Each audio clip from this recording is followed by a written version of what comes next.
This is the most destructive weapon that's ever been invented. It's not like conventional weapons that you see in use every day.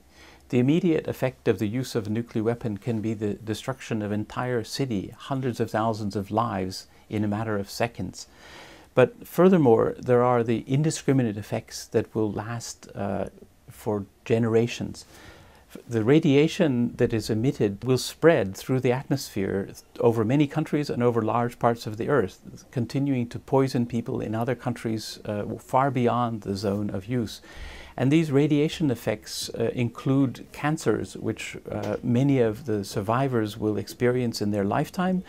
In the case of Hiroshima, twice as many people died in the 5 years afterwards as at the time of the use of the weapon, and this was because of radiation poisoning.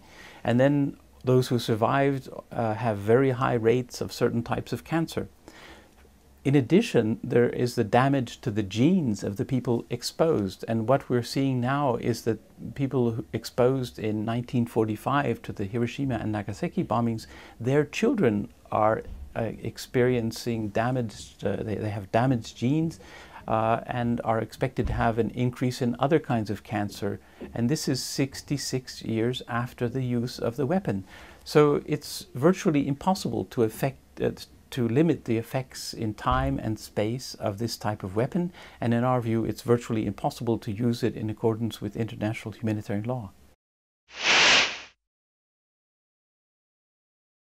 The resolution welcomes the fact that there is a new nuclear disarmament debate, that the issue is back on the international agenda for the first time since the end of the Cold War.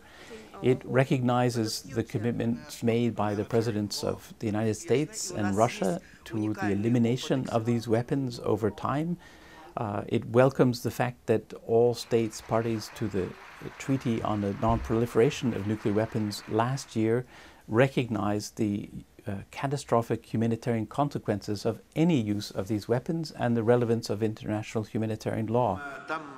It calls on the national societies now to begin working to raise awareness of the incredible consequences for humanity of any use of nuclear weapons, and it calls on the national societies to begin engaging with their governments to promote this position that they must be eliminated.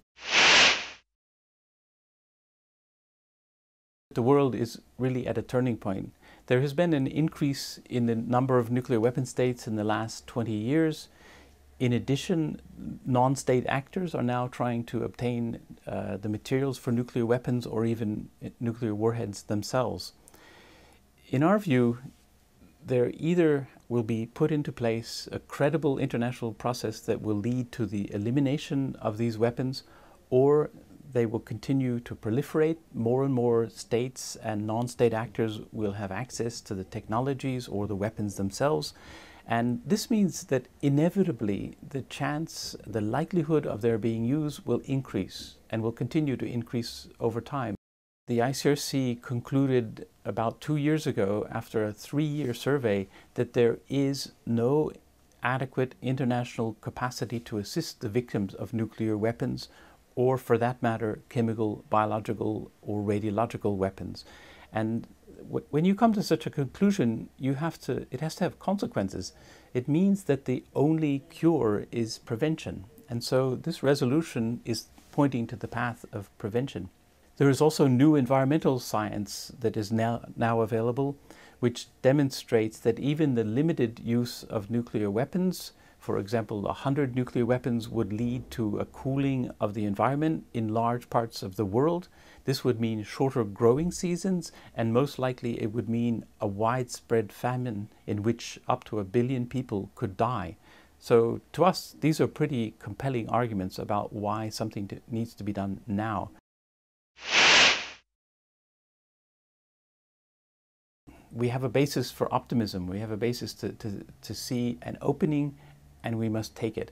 But in the end, it's up to individuals, it's up to national societies and their leaderships, it's up to civil society, it's up to the media to ensure that there are consequences of the commitments that have been made, of the awareness that there are catastrophic humanitarian consequences flowing from any use of nuclear weapons.